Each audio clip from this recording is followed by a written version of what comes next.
ಉದ್ಘಾಟನೆಗೆ ಚಾಲನೆಯನ್ನು ನೀಡೋಣ.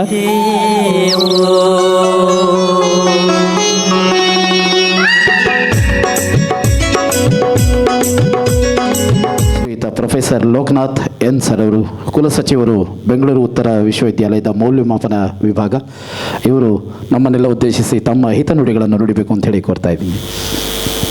ಎಲ್ರಿಗೂ ನಮಸ್ಕಾರ. ವೇದಿಕೆ ಮೇಲೆ ಆಸೀನರಾಗಿರ್ತಕ್ಕಂಥ ಆತ್ಮೀಯರು ಮತ್ತು ಸ್ನೇಹಿತರು ಆಗಿರ್ತಕ್ಕಂಥ ಬೆಂಗಳೂರು ನಗರ ವಿಶ್ವವಿದ್ಯಾಲಯದ ಕುಲಪತಿಗಳಾಗಿರ್ತಕ್ಕಂಥ ರಮೇಶ್ರವರೇ, ಖ್ಯಾತ ಚಲನಚಿತ್ರ ನಟರು ಹಾಗೂ ಸಾವಯವ ಕೃಷಿಕರು ಆಗಿರ್ತಕ್ಕಂಥ ಕಿಶೋರ್ ಕುಮಾರ್ ಅವರೇ, ಸ್ನೇಹಿತರಾಗಿರ್ತಕ್ಕಂಥ ನಮ್ಮ ಆಂಜನೇಯ ರೆಡ್ಡಿ ಅವರೇ, ಒಂದು ಉಸಿರಿಗಾಗಿ ಹಸಿರು ಬಳಗದ ಕಾರ್ಯಕಾರಿ ಟ್ರಸ್ಟಿ ಆಗಿರ್ತಕ್ಕಂಥ ಡಾಕ್ಟರ್ ಗಂಗಾಧರ್ ರೆಡ್ಡಿ ಅವರೇ, ಕಾರ್ಯದರ್ಶಿಗಳಾಗಿರ್ತಕ್ಕಂಥ ವೆಂಕಟರೆಡ್ಡಿ ಅವರೇ, ಪತ್ರಕರ್ತರೇ ಹಾಗೂ ಶಿಕ್ಷಕರೇ, ವಿದ್ಯಾರ್ಥಿಗಳೇ, ಹೆಚ್ಚಿನ ಸಂಖ್ಯೆಯಲ್ಲಿ ತುಂಬ ಜನ ವಿದ್ಯಾರ್ಥಿಗಳು ಬಂದಿದ್ದೀರಾ. ಇಷ್ಟೊತ್ತೂ ರಮೇಶ್ ಅವರು ತುಂಬ ಒಳ್ಳೆಯ ಕಥೆ ಹೇಳಿದ್ರು. ಒಬ್ಬ ವ್ಯಕ್ತಿ ತಾನಿರ್ತಕ್ಕಂಥ ಗುಡಿಸ್ಲನ್ನೇ ಯಾವ ರೀತಿ ನಾಶ ಮಾಡಿಕೊಂಡ, ಅದು ನಾಶ ಮಾಡಿದ್ರಿಂದ ಏನಾಯಿತು ಅಂತ. ಇದು ಗ್ಲೋಬಲ್ ವಾರ್ಮಿಂಗು ಒಂದು ಒಳ್ಳೆಯ ಉದಾಹರಣೆ ಅಂದ್ಕೊಳ್ತೀನಿ. ಏನು ಗ್ಲೋಬಲ್ ವಾರ್ಮಿಂಗ್ ಅಂದರೆ ಮಕ್ಕಳಿಗೆಲ್ಲ ಗೊತ್ತಿದೆ. ಈಗ ಭೂಮಿ ಮೇಲೆ ಶಾಖ ಜಾಸ್ತಿ ಆದಷ್ಟು ಸಹ ಪರಿಸರ ಸಮತೋಲನ ಕಳೆದುಕೊಳ್ಳುತ್ತೆ, ಅಸಮತೋಲನ ಉಂಟಾಗುತ್ತೆ. ಓಝೋನ್ ಲೇಯರಲ್ಲಿ ಅದರಲ್ಲಿ ರಂಧ್ರಗಳು ಪ್ರಾರಂಭ ಆಗುತ್ತೆ, ಹಸಿರು ಮನೆ ಎಫೆಕ್ಟ್, ಗ್ರೀನ್ ಹೌಸ್ ಎಫೆಕ್ಟ್ ಆಗುತ್ತೆ. ಸೊ ಇವೆಲ್ಲನೂ ಸಹ ನಿಮ್ಮ ಕ್ಲಾಸಲ್ಲಿ ಹೇಳ್ಕೊಟ್ಟಿರ್ತಾರೆ. ಸೊ ಈ ಒಂದು ಸಂಸ್ಥೆ ಉಸಿರಿಗಾಗಿ ಹಸಿರು ಅಂದರೆ ನಮ್ಮ ಉಸಿರು ಇರಬೇಕು ಅಂತ ಹೇಳಿದ್ರೆ ಹಸಿರು ಇರಬೇಕು ಅಂತಕ್ಕಂಥ ಉದ್ದೇಶ ಇಟ್ಕೊಂಡು ಪ್ರಾರಂಭ ಆಗಿದೆ. ಈ ಹಿನ್ನೆಲೆಯಲ್ಲಿ ಇವರೇನು ಮಾಡ್ತಾಯಿದ್ದಾರೆ, ತಮ್ಮ ಉಸಿರನ್ನೇ ಹಸಿರಿಗಾಗಿ ಪಣ ಇಡ್ತಕ್ಕಂಥ ಒಂದು ಕೆಲಸನ ಮಾಡ್ತಾಯಿದ್ದಾರೆ. ಎಲ್ಲ ವಾಲಂಟಿಯರ್ಸ್ ಜೊತೆಯಲ್ಲಿ ತುಂಬ ಒಳ್ಳೆಯ ಕೆಲಸನ ಮಾಡ್ತಾಯಿದ್ದಾರೆ. ಬಂದಿರತಕ್ಕಂಥ ತುಂಬ ಜನ ಶಿಕ್ಷಕರು ಮತ್ತು ಮಕ್ಕಳು, ಹೆಚ್ಚಿನ ಸಂಖ್ಯೆಯಲ್ಲಿ ಮಕ್ಕಳಿದ್ದೀರ. ನಾವು ಈ ಒಂದು ನಿಟ್ಟಿನಲ್ಲಿ ಏನು ಮಾಡಬೇಕು ಅಂತ ಸಾಕಷ್ಟು ವಿಚಾರಗಳನ್ನು ರಮೇಶ್ ಅವರು ಭಾಳ ಚೆನ್ನಾಗಿ ಸೊಗಸಾಗಿ ನಿಮಗೆ ಅರ್ಥ ಆಗೋ ಥರ ಹೇಳಿದ್ದಾರೆ. ಈಗ ನೀವೇನು ಮಾಡಬೇಕು ಅಂತ, ಮಕ್ಕಳು ಓಡಾಡಬೇಡಿ, ಕೇಳಿಸ್ಕೊಳ್ಳಿ ಒಂದು ನಿಮಿಷ. ನೀವೇನು ಮಾಡ್ಬೋದು ಮನೆಯಲ್ಲಿ ಅಂತ ಹಸಿರನ್ನು ಬೆಳೆಸೋದಕ್ಕೆ. ಸೊ ಈಗ ಮನೆಗಳು ಕಟ್ತಿರಲ್ವ, ಯಾರು ಕಟ್ಟೋದು? ಅಪ್ಪ ಅಮ್ಮ ಕಟ್ತಾರೆ. 30-40 ಸೈಟ್ ಇದ್ರೆ ಏನು ಮಾಡ್ತೀವಿ, ಪೂರ್ತಿ ಆ ಕಡೆ ಈ ಕಡೆ ಏನೂ ಒಂದು ಇಂಚು ಜಾಗ ಬಿಡಲ್ಲ. 2 ಅಡಿ ಜಾಗ ಬಿಟ್ಟರು ಬೆಳಕು ಬರಬೇಕು ಅಂತ ಮೇಲ್ಗಡೆ ಸರ್ಜೆ ಹಾಕ್ಬಿಡ್ತೀವಿ. ಪಕ್ಕದ ಮನೆಯವರು ಅಷ್ಟೇ ಮಾಡ್ತಾರೆ. 2 ಸರ್ಜೆ ಮಿಕ್ಸ್ ಆದರೆ ಒಳಗಡೆ ಗಾಳಿ ಬೆಳಕು ಬರುತ್ತಾ? ಬರೋದೇ ಇಲ್ಲ. ಮೊದಲೆಲ್ಲ ಏನು ಮಾಡೋರು, ಮನೆ ಚಿಕ್ಕದಾಗಿರೋದು, ಮನೆ ಹಿತ್ತಲಿರೋದು, ಮನೆ ಮುಂದುಗಡೆನೂ ಜಾಗ ಇರೋದು, 2 ಕಡೆನೂ ತರಕಾರಿ ಅಥವಾ ಏನೋ ಹಣ್ಣುಗಳು ಗಿಡಗಳು ಬೆಳ್ಕೊಳ್ತಾಯಿದ್ರು ಅಲ್ವಾ. ಮನೆ ಕ್ಲೀನ್ ಮಾಡ್ಕೊಳ್ಳೋದು ತುಂಬ ಈಸಿ ಆಗ್ತಾಯಿತ್ತು ಅವ್ರಿಗೆ. ಚಿಕ್ಕ ಮನೆ ಅಲ್ವಾ, ಚಿಕ್ಕ ಮನೆಯಲ್ಲಿ ಎಲ್ಲರೂ ಒಟ್ಟಿಗೆ ಕುತ್ಕೊಳ್ಳೋರು, ಊಟ ಮಾಡೋರು. ನೋಡಿ, ಬಾಂಧವ್ಯಗಳನ್ನು ಹೆಚ್ಚಿಸುತ್ತೆ ಚಿಕ್ಕದ ಮನೆ ಇದ್ದರೆ. ದೊಡ್ಡ ಮನೆ ಇದ್ದರೆ ಒಬ್ಬೊಬ್ಬರು ಒಂದೊಂದು ರೂಮಲ್ಲಿ ಮಲ್ಕೊಳ್ತೀವಿ. ಸೊ ನಾನು ಈ ವಿಚಾರದಲ್ಲಿ ನಾನು ರಿಸರ್ಚನ್ನು ಸಹ ಮಾಡಿರ್ತಕ್ಕಂಥ ಎನರ್ಜಿ ಲಿಟ್ರಸಿ ಎಜುಕೇಷನಲ್ಲಿ ಇವೆಲ್ಲ ವಿಚಾರಗಳು, ಎನ್ವೈರ್ಮೆಂಟಲ್ ಇಶ್ಯೂಸ್ ಎಲ್ಲ ಬರುತ್ತೆ ಅಲ್ವಾ. ಸೊ ನೀವೇನು ಮಾಡಬೇಕು, ಮಕ್ಕಳು ನಿಮ್ಮ ತಂದೆ ತಾಯಿ ಮನೆ ಕಟ್ತಾರಲ್ವ, 30-40 ಸೈಟ್ ಇದ್ದರೆ ಅರ್ಧಕ್ಕಷ್ಟೇ ಮನೆ ಕಟ್ಟಿಸ್ಬೇಕು. ಹಿಂದ್ಗಡೆ ಅಥವಾ ಮುಂದ್ಗಡೆ ಜಾಗ ಬಿಟ್ಕೊಳ್ಬೇಕು. ಅಲ್ಲಿ ನಮಗೆ ಬೇಕಾಗಿರ್ತಕ್ಕಂಥ ಒಂದು ಗಿಡನೋ ಮರನೋ ತರಕಾರಿನೋ ಏನಾದರೂ ಬೆಳ್ಕೊಳ್ಬೇಕು. ನಿಮ್ಮ ಅಮ್ಮಗೆ ಮನೆ ಕ್ಲೀನ್ ಮಾಡ್ಕೊಳ್ಳೋದು ಈಸಿ ಆಗುತ್ತೆ. ಮುಂದ್ಗಡೆ ನಮಗೆ ಸ್ವಚ್ಛವಾಗಿರ್ತಕ್ಕಂಥ ಜಾಗನೂ ಇರುತ್ತೆ, ಗಾಳಿ ಬರುತ್ತೆ, ಬೆಳಕು ಬರುತ್ತೆ. ನಮ್ಗೆ ಬೇಕಾಗಿರ್ತಕ್ಕಂಥ ಮನೆಗೆ ಬೇಕಾಗಿರ್ತಕ್ಕಂಥ ತರಕಾರಿಗಳನ್ನ ಬೆಳ್ಕೊಳ್ಬೋದಲ್ಲ. ಕಾನೂನು ಸಮಸ್ಯೆಗಳು ಬರೋದೇ ಇಲ್ಲ. ಪಕ್ಕದ ಮನೆಯವ್ರು ಜಾಗ ಬಿಡಲಿಲ್ಲ, ನಾವು ಜಾಗ ಬಿಡಲಿಲ್ಲ, ಇವೆಲ್ಲ ಸಮಸ್ಯೆಗಳು ಯಾರಿಗೂ ಬರೋದೇ ಇಲ್ಲ ಅಲ್ವಾ.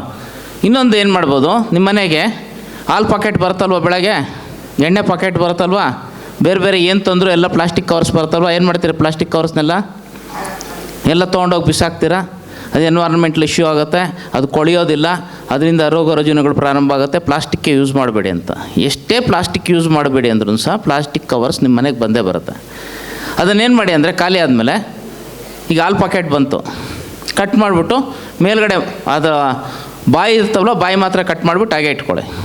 ಆಮೇಲೆ ಮನೆಗೆ ಏನೇನು ಹಣ್ಣುಗಳೆಲ್ಲ ತರ್ತಿರಲ್ವ, ಹಲಸಿನ ಹಣ್ಣು ಬರುತ್ತೆ ಸೀಸನಲ್ಲಿ, ಬೀಜ ಏನು ಮಾಡ್ತೀರಾ, ಬಿಸಾಕ್ತೀರಾ ಅಥವಾ ಸುಟ್ಕೊಂಡು ತಿಂದಾಕ್ತೀರಾ.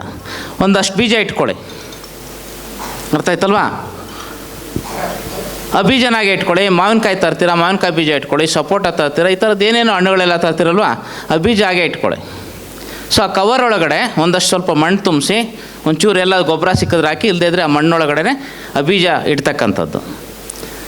ಸೊ ನೀವು ಅದಕ್ಕೆ ನೀರು ಹಾಕುವಾಗ ಯಾವಾಗ ಹಾಕ್ತೀರಾ, ಕೈ ತೊಳಿತೀರಲ್ವಾ, ಮನೆ ಮುಂದ್ಗಡೆ ಇಟ್ಕೊಂಡು ಅಲ್ಲೇ ಕೈ ತೊಳೀರಿ, ಅದರೊಳಗಡೆ ತಟ್ಟೆ ತೊಳಿತೀರ ಅದರೊಳಗಡೆ ತೊಳೀರಿ. ಸೊ ಈ ಥರದನ್ನು ನಾವು ಎಕ್ಸ್ಪೆರಿಮೆಂಟ್ಸನ್ನು ಮಾಡಿದ್ದೀವಿ. ಇಲ್ಲಿ ಪಾವಗಡದಲ್ಲಿ ಅಲ್ಲಿ ನೀರೇ ಸಿಗೋದಿಲ್ಲ. ಒಂದು ಚಿಕ್ಕದಾಗಿ ಒಂದು ಟ್ಯಾಪ್ ಇತ್ತು, ಆ ಟ್ಯಾಪಲ್ಲಿ ಬರೋ ವಾಟರ್ ಅಷ್ಟೇ ಸಿಗ್ತಾಯಿತ್ತು. ಎಷ್ಟೇ ಬೋರ್ವೆಲ್ ಹಾಕ್ಸಿದ್ರು ಸಿಗಲಿಲ್ಲ. ನಾನು ನಮ್ಮ ಫ್ರೆಂಡ್ ಒಬ್ಬರು ಒಂದು ವಾಲಂಟ್ರಿ ಆರ್ಗನೈಸೇಷನ್ ಮಾಡಿದ್ವಿ. ಸೊ ಅಲ್ಲೇನು ಮಾಡ್ತಾಯಿದ್ವಿ ಅಂದರೆ ಈ ಥರ ನಾವು ಗಿಡನ ಬೆಳೆಸ್ತಾಯಿದ್ವಿ. ಸೊ ಅಲ್ಲೇನು ಮಾಡ್ತಾಯಿದ್ವಿ, ಕೈಯಲ್ಲಿ ಕೈ ತೊಳಿತಕ್ಕಂಥ ನೀರೆಲ್ಲ ಸೊ ಮೊಳಕೆ ಬರುತ್ತೆ. ಮಾವಿನ ಗಿಡ ಬರುತ್ತೆ, ಹಲಸಿನ ಗಿಡ ಬರುತ್ತೆ, ಸಪೋಟ ಬರುತ್ತೆ. ಈ ಥರದ್ದು ನೀವು ಏನು ಬೀಜ ತಂದರೂ ಅದರಲ್ಲಿ ಹಾಕ್ಬೋದು ಅಲ್ವಾ. ಸೊ ಅದನ್ನು ತೊಗೊಂಡೋಗಿ ಎಲ್ಲಿ ಉಣೋದು, ಎಲ್ಲದನ್ನು ಸಸಿನ ನಾಟಿ ಮಾಡ್ತಕ್ಕಂಥದ್ದು. ಸ್ಕೂಲು, ದೇವಸ್ಥಾನ, ಬೇರೆ ಯಾರಾದ್ರು ರೈತರು ಕೇಳ್ತಾರೆ ಅವ್ರಿಗೆ ಕೊಡಿ ಅಲ್ವಾ. ಎಷ್ಟು ಜನ ಮಾಡ್ಬೋದಲ್ಲ ಮಕ್ಕಳೆಲ್ಲನೂ ಈ ಕೆಲಸ ಮಾಡ್ತೀರಾ? ಯಾರ್ಯಾರು ಮಾಡ್ತೀರಾ? ಕೈ ಎತ್ತಿ. ಖಂಡಿತ ಮಾಡ್ತೀರಾ? Very good, very good. ಏನು ಮಾಡ್ಬೇಕು ನಾವು, ಮನೆಗೆ ಯಾವುದೇ ಕವರ್ ಬಂದರೂ ಬಿಸಾಕೋದು ಬೇಡ, ಹಾಗೆ ಇಟ್ಕೊಡಿ. ನೀವೊಂದು 100 ಸಸಿ ಬೆಳಿತೀರ ಅಂತ ಇಟ್ಕೊಡಿ, 100 ಜನ ರೈತರು ಕೊಡಿ. ಅವ್ರ ಹೊಲಗಳಲ್ಲಿ, ಗದ್ದೆಗಳಲ್ಲಿ, ಬದಿಗಳಲ್ಲಿ ಎಲ್ಲಿ ಬೇಕಾದ್ರೆ ಎಲ್ಲಿ ಜಾಗ ಸಿಕ್ಕುತ್ತೋ ಅಲ್ಲಿ ಹಾಕಲಿ. ನಿಮ್ಗೆ ಎಲ್ಲಿ ಜಾಗ ಸಿಗುತ್ತೋ ಅಲ್ಲಿ ನೀವು ಹಾಕಿ. ತುಂಬ ಒಳ್ಳೆ ಕೆಲಸ ಮಾಡ್ಬೋದಲ್ವಾ. ಸೊ ಇದ್ರ ಜೊತೆಗೆ ಇನ್ನೇನು ಮಾಡ್ಬೋದು ನಾವು, ನಿಮ್ಮ ಹುಟ್ಟಿದಬ್ಬ, ಪ್ರತಿಯೊಬ್ಬರಿಗೂ ಒಂದೊಂದು ಹುಟ್ಟಿದಬ್ಬ ಬರುತ್ತಲ್ವಾ, ಬರ್ತಡೇ. ಏನು ಮಾಡ್ತೀರಾ ಅವತ್ತು? ಕೇಕ್ ತಂದು ಕಟ್ ಮಾಡಿ ಅವೇನೇನೋ ಬೆಂಕಿಯೆಲ್ಲ ಹಚ್ಚಿ, ಅದೆಲ್ಲ ಪರಿಸರ ನಾಶ ಮಾಡೋದಕ್ಕಿಂತ, ಪಟಾಕಿ ಹಚ್ಚೋದು ಕೆಲವರು, ಅದೊಂದು ಹುಚ್ಚು ಅಲ್ವಾ. ಪರಿಸರ ನಾಶ ಮಾಡೋದಕ್ಕಿಂತ ನಾವೇನು ಮಾಡಬೇಕು, ಪ್ರತಿ ಬರ್ತ್ಡೇಗೆ ನಮ್ಮ ಒಂದು ಗಿಡ ನೆಡ್ತೀವಿ ಅಂತ ಸಂಕಲ್ಪ ಮಾಡೋದು. ಎಲ್ಲೋ ಒಂದು ಕಡೆ ಗಿಡ ನೆಡೋದು, ಅದನ್ನು 1-2 ವರ್ಷ ಪೋಷಣೆ ಮಾಡಿದ್ರೆ ತನ್ನಷ್ಟಕ್ಕೆ ತಾನೇ ಮತ್ತೆ ನೀರು ಹಾಕೋದೇ ಬೇಡ, ಅದೇ ಬರುತ್ತೆ. ಪ್ರತಿ ಹುಟ್ಟಿದ ಹಬ್ಬಕ್ಕೆ ಒಂದು ಗಿಡ ನೆಡಿ.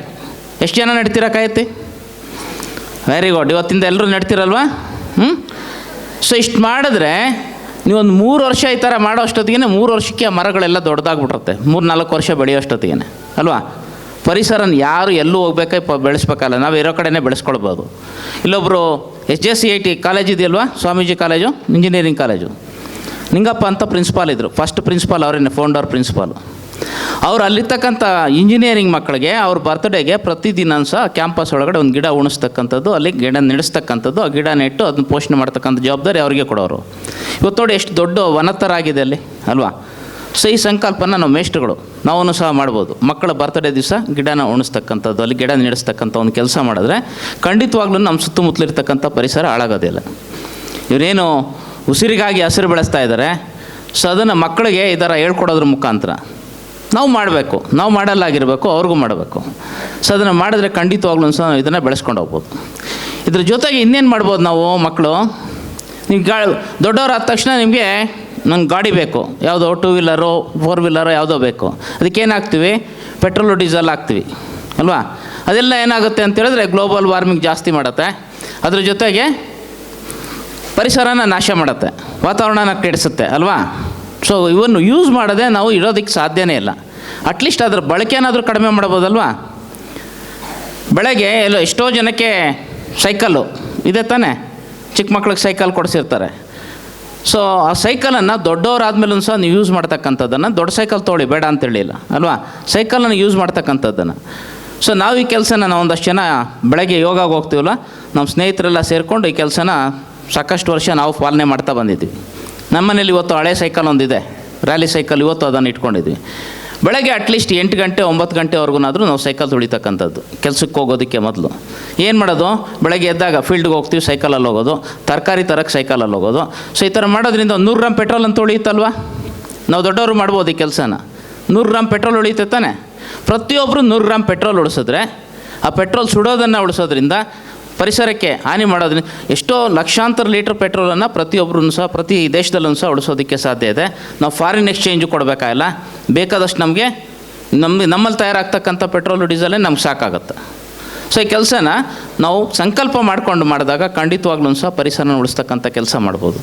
ಈ ಥರದ್ದು ಬೇಕಾದಷ್ಟು ಐಡಿಯಾಸ್ ಇದೆ, ನಾವು ಮಾಡಬೇಕಷ್ಟೇ, ಮಾಡಿದಾಗ ಗೊತ್ತಾಗುತ್ತೆ ಅಲ್ವಾ. ಸೊ ಮನೆ ಕಟ್ಟೋಗಿ ನಾನು ಹೇಳಿದ್ನಲ್ವಾ, ನಾವು ಬೆಳಕು ಬರ್ದಂಗೆ ಮಾಡ್ಕೊಂಬಿಡ್ತೀವಿ. ಲೈಟ್ ಒಳಗಡೆ ಆಗಲೆಲ್ಲ ನೋಡಿ, ಇವಾಗಲೂ ಅಷ್ಟೇ, ಇಲ್ಲಿ ಕತ್ಲಾಗ್ಬಿಡುತ್ತೆ, ಬರೀ ಲೈಟ್ಸ್ ಹಾಕ್ಕೊಂಡಿರ್ತೀವಿ. ಹೊರಗಡೆಯಿಂದ ಗಾಳಿ ಬೆಳಕು ಬರೋ ಥರ ಎಲ್ಲಿಟ್ಕೊಳ್ತೀವೋ ನಮಗೆ ರೋಗ ರುಜಿನ ಬರಲ್ಲ. ಬೆಳಗ್ಗೆ ಎದ್ದು ಸೂರ್ಯೋದಯ ಆಗೋಕ್ಕೆ ಮೊದಲು ಬೆಳಗ್ಗೆ ಎದ್ದರೆ ಹೊರಗಡೆ ಬಂದುಬಿಟ್ರೆ ಸಾಕು, 50% ಕಾಯಿಲೆಗಳು ತಾನಾಗಿ ಮೇಲಾಗುತ್ತೆ. ಎಷ್ಟು ಜನ ಎದ್ದು ಬರ್ತಾಯಿದ್ರೆ ಬೆಳಗ್ಗೆ 6 ಗಂಟೆ ಒಳಗಡೆ? ಎಷ್ಟು ಜನ ಎದ್ದೇಳ್ತೀರ? Very good. ನೋಡಿ, ಮಕ್ಕಳೆಲ್ಲ ಎದ್ದೇಳ್ತಾರೆ, ದೊಡ್ಡವ್ರು ಯಾರು ಎದ್ದೇಳಲ್ಲ ಅಲ್ವಾ? ಸೊ ಏನಾದರೂ ಒಂದು ಆ್ಯಕ್ಟಿವಿಟಿ, ವಾಕಿಂಗ್ ಮಾಡಿ, ಯೋಗಾಗೆ ಹೋಗಿ. ನೀವು ಹೊರಗಡೆ ಬಂದರೆ ನಿಮ್ಗೆ ಗೊತ್ತಾಗುತ್ತೆ ಪರಿಸರದಲ್ಲಿ ಏನಾಗ್ತಾ ಇದೆ ಅಂತ. ಇವಾಗ ಚಳಿ ಜಾಸ್ತಿ ಇದೆ, ಯಾವ ವರ್ಷವೂ ಇಲ್ಲ. ಸುಮಾರು ಒಂದು ನಾವು ಚಿಕ್ಕ ಹುಡುಗರಲ್ಲಿ ನೋಡ್ತಾ ಇದ್ವಿ ಅಂಥ ಚಳಿ ಮತ್ತೆ ಮರುಕಳಿಸಿದೆ ಇವತ್ತು. ಇದೆಲ್ಲ ಗ್ಲೋಬಲ್ ವಾರ್ಮಿಂಗಿಂದ ಆಗ್ತಾ ಇರ್ತಂಥ ಒಂದು ವ್ಯತ್ಯಾಸಗಳು. ಇವೆಲ್ಲ ತಡಿಬೇಕು ಅಂತೇಳಿದ್ರೆ ನಾವು ಪರಿಸರನ ಉಳಿಸ್ಲೇಬೇಕು. ಉಳಿಸ್ತಾ ಇದ್ದರೆ ವಿಧಿನೇ ಇಲ್ಲ. ನಾವು ಉಳಿಯೋದಿಲ್ಲ, ಮುಂದೆ ತಲೆಮಾರು ನಮ್ಮ ಮಕ್ಕಳು ಇರ್ತಕ್ಕಂಥ ಈ ಮಕ್ಕಳು ಭವಿಷ್ಯನ ರೂಪಿಸ್ತಕ್ಕಂಥದ್ದು, ಅವ್ರ ಮಕ್ಕಳನ್ನ ಭವಿಷ್ಯನ ರೂಪಿಸ್ತಕ್ಕಂಥದ್ದು ನಮ್ಮ ಕೈಯಲ್ಲಿ ಇವತ್ತಿದೆ. ರಮೇಶ್ ಅವರು ಹೇಳಿದ್ರಲ್ಲ, ಒಂದೊಂದೇ ಕಟ್ಟಿಗೆನ ತೊಗೊಂಡು ಸುಡ್ತಾ ಬಂದವನು ಅಲ್ವಾ? ಹಾಗೆ ಒಂದೊಂದೇ ಪರಿಸರದ ಎಲ್ಲ ಆಯಾಮಗಳನ್ನು ನಾವು ಪ್ರತಿಯೊಂದನ್ನು ಹಾಳು ಮಾಡ್ತಾ ಬಂದರೆ ಆ ಪರಿಸರ ಆಮೇಲೆ ಏನು ಮಾಡುತ್ತೆ, ಅದಕ್ಕೆ ಆವರಿಸ್ಕೊಳ್ಳೋದಕ್ಕೆ ಏನೂ ಇರೋದಿಲ್ಲ, ನಮ್ಮನ್ನೇ ಆವರಿಸ್ಕೊಂಡ್ಬಿಡುತ್ತೆ. ನೀವು ಯಾರೂ ಸಹ ಉಳಿಯೋದಿಲ್ಲ. ಮುಂದೆ ನಮ್ಮ ಸ್ನೇಹಿತರೊಬ್ಬರು ಇದ್ದರು, JD ಆಗಿದ್ದರು, ಗೌರಿಬಿದನೂರವರು. ಸೊ ಅವರು ಯಾವಾಗಲೂ ಸಹ ಹೇಳೋರು ಪರಿಸರದ ಬಗ್ಗೆ ಸಾಕಷ್ಟು ವಿಚಾರಗಳನ್ನ ಹೇಳ್ತಾ ಬರೋರು. ಅವರು ಪ್ರೊಫೆಸರ್ ಆಗಿದ್ದರು, ಅವ್ರೂ ಸಹ. ಮುಂದೆ ಒಂದು ದಿವಸ ಕುಡಿಯೋ ನೀರಿಗೋಗಿ ಯುದ್ಧ ಆಗತ್ತಂತ, ಕುಡಿಯೋ ನೀರಿಗೋಸ್ಕರ. ಸೊ ಅಂಥ ಒಂದು ಪರಿಸ್ಥಿತಿ ಬಂದಿದೆ. ಎಲ್ಲ ಪರಿಸರನೂ ಸಹ ಹಾಳು ಮಾಡ್ತಕ್ಕಂಥದ್ದು, ಕಲುಷಿತಗೊಳಿಸ್ತಕ್ಕಂಥದ್ದು. ನೀರನ್ನು ಕಲುಷಿತಗೊಳಿಸಿದ್ವಿ, ಗಾಳಿನ ಕಲುಷಿತಗೊಳಿಸಿದ್ವಿ, ಮಣ್ಣನ್ನು ಕಲುಷಿತಗೊಳಿಸಿದ್ವಿ ಅಲ್ವಾ? ಸೊ ಇವೆಲ್ಲನೂ ಸಹ ಹೋಗ್ಬೇಕು ಅಂತ ಹೇಳಿದ್ರೆ ಇದರ ಒಂದು ಅರಿವು ನಮಗಿರಬೇಕು. ಸಾವಯವ ಕೃಷಿ ನೋಡಿ, ಕಿಶೋರ್ ಅವ್ರದ್ದು ಒಂದು ವೀಡಿಯೋಸ್ ಎಲ್ಲ ಸುಮಾರು ನೋಡಿದ್ದೀನಿ ನಾನು. ನನಗೆ ನೇರವಾಗಿ ಅವ್ರ ಪರಿಚಯ ಇಲ್ಲ, ಬಟ್ ನಾನು ಅವ್ರ ವೀಡಿಯೋಸ್ ಎಲ್ಲ ನೋಡಿದ್ದೀನಿ. ಗಂಡ ಹೆಂಡತಿ ಇಬ್ಬರೂ ಎಲ್ಲೋ ಬಿಡದಿ ಹತ್ರ ಅಂದ್ಕೊಳ್ತೀನಿ ಸರ್, ಎಲ್ಲಿ ಒಂದು ಎಸ್ಟೇಟೇನೋ ಮಾಡಿದ್ರಲ್ಲ, ಹಾಂ ಬನ್ನೇರುಘಟ್ಟ ರೋಡಲ್ಲಿ. ಅಲ್ಲಿ ಏನು ಮಾಡಿಲ್ಲ, ಬರೀ ಕಾಡು ಬೆಳೆಸಿದ್ದಾರೆ. ಕಾಡೊಳಗಡೆನೆ ಅಲ್ಲೇ ಮನೆ ಕಟ್ಕೊಂಡಿದ್ದಾರೆ, ಆ ಕಾಡಲ್ಲೇ ಇರ್ತಾರೆ. ಅವರು ಮಾಡ್ತಕ್ಕಂಥ ಎಲ್ಲ ಆ್ಯಕ್ಟಿಂಗ್ ಎಲ್ಲ ನೋಡಿದ್ರಲ್ವ, ತುಂಬ ಚೆನ್ನಾಗಿ ಆ್ಯಕ್ಟಿಂಗು ಮಾಡ್ತಾರೆ. ಸಾಕಷ್ಟು ಕಡೆ ವಿಲನ್ ಆ್ಯಕ್ಟಿಂಗ್ ಮಾಡೋದ್ರಿಂದ ಅವರು ವಿಲನ್ ಅಂತ ಅಂದ್ಕೊಳ್ತೀವಿ. ನೋಡಿ ಎಷ್ಟು ಸೌಮ್ಯವಾದ ಸ್ವಭಾವದವರು ಅಲ್ವಾ? ಅವ್ರ ಗಂಡ ಹೆಂಡತಿ ಇಬ್ಬರೂ ಅಷ್ಟೇ ಆ ಕಾಡೊಳಗಡೆ ಓಡಾಡ್ತಾ ಇರ್ತಾರೆ. ನಿಜವಾದ ಪರಿಸರ ಸ್ನೇಹಿಗಳು. ಅವ್ರು ಏನು ಇನ್ಕಮ್ ಬರುತ್ತೆ ಎಲ್ಲ ತೊಗೊಂಡೋಗಿ ಅಲ್ಲೇ ಹಾಕ್ತಾರೆ, ಪರಿಸರ ಉಳಿಸ್ತಾರೆ. ಈ ಥರದ ಕೆಲಸ ನಾವು ಪ್ರತಿಯೊಬ್ಬರು ಸಂಕಲ್ಪ ಪಟ್ಟು ನಾವು ಮಾಡಿದಾಗ ಮಾತ್ರನೇ ನಾವು ಪರಿಸರ ಉಳಿಸೋದಕ್ಕೆ ಸಾಧ್ಯ ಆಗುತ್ತೆ. ಮಕ್ಕಳು ಚೆನ್ನಾಗಿ ಎಚ್ಚರಿಕೆ ಇಟ್ಕೊಳ್ಳಿ.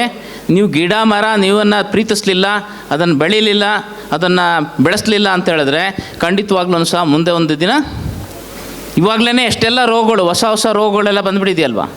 ಮೊದಲು ಶುಗರ್ ಯಾರಿಗೆ? ಸಾವುಕಾರಿಗೆ ಮಾತ್ರ ಶುಗರ್ ಬರುತ್ತೆ ಅಂತ ಇದ್ರು, ಎಲ್ರಿಗೂ ಬಂದುಬಿಟ್ಟಿದೆ ಈಗ ಡಯಾಬಿಟೀಸು ಅಲ್ವಾ?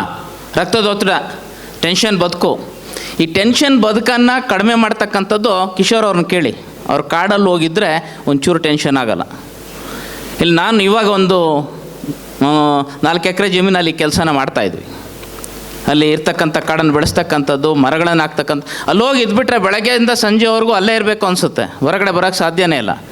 ಕಿಶೋರ್ ಅವ್ರಿಗೂ ಆ ಥರ ಅನುಭವ ಆಗಿದೆ. ಅವ್ರ ವೀಡಿಯೋಗಳಲ್ಲಿ ಸಾಕಷ್ಟು ನೋಡಿದ್ದೀನಿ, ಅವರೇ ಹೇಳ್ಕೊಂಡಿದ್ದಾರೆ. ಸೊ ಈ ಥರದ ಒಂದು ವಾತಾವರಣನ ನಾವು ನಿರ್ಮಾಣ ಮಾಡಬೇಕು ಅಂತೇಳಿದ್ರೆ ನಮ್ಗೆ ಜಮೀನಿಲ್ಲ ಅಂತ ಇಟ್ಕೊಳ್ಳಿ, ನೀವು ಎಲ್ಲಿ ಬೇಕಾದರೂ ಗಿಡ ಬೆಳೆಸೋದಕ್ಕೆ ಯಾರು ಬೇಕಾದರೂ ಬೆಳೆಸ್ಬೋದು. ನಾನು ಹೇಳಿದ್ನಲ್ವಾ, ನೀವು ಮನೆ ಕಟ್ಟೋಗ ನಿಮ್ಮ ಅಪ್ಪ ನಿಮ್ಮ ಅಮ್ಮಗೆ ಹೇಳಿ, ನಿಮಗೋಸ್ಕರ ತಾನೇ ಮನೆ ಕಟ್ತಾರೆ, ನನ್ನ ಮಕ್ಕಳಿಗೋಸ್ಕರ ಅಂತ ಹೇಳ್ತಾರೆ ತಾನೆ. ನೀವು ಮಕ್ಕಳಿಗೋಸ್ಕರ ಮಾಡ್ತೀರಾ, ನಮ್ಗೆ ಅರ್ಧ ಸೈಟಲ್ಲಿ ಮಾತ್ರ ಮನೆ ಕಟ್ಟಿ, ಇನ್ನು ಅರ್ಧ ಸೈಟ್ ನನಗೆ ಬಿಡಿ, ನಾನು ತರಕಾರಿ ಬೆಳಿತೀನಿ. ತರಕಾರಿ ಥರ ಕೆಲಸ ಇಲ್ವಲ್ಲ, ದುಡ್ಡು ಉಳಿಯುತ್ತಲ್ವ? ಒಂದು ಹಣ್ಣಿನ ಗಿಡ ಬೆಳೆಸಿದ್ರೆ ಹಣ್ಣು ಸಿಗುತ್ತಲ್ವ? ನೀವೇ ಬೆಳೆದಿರೋದು, ಎಷ್ಟೊಂದು ತೃಪ್ತಿ ಇರುತ್ತಲ್ವ?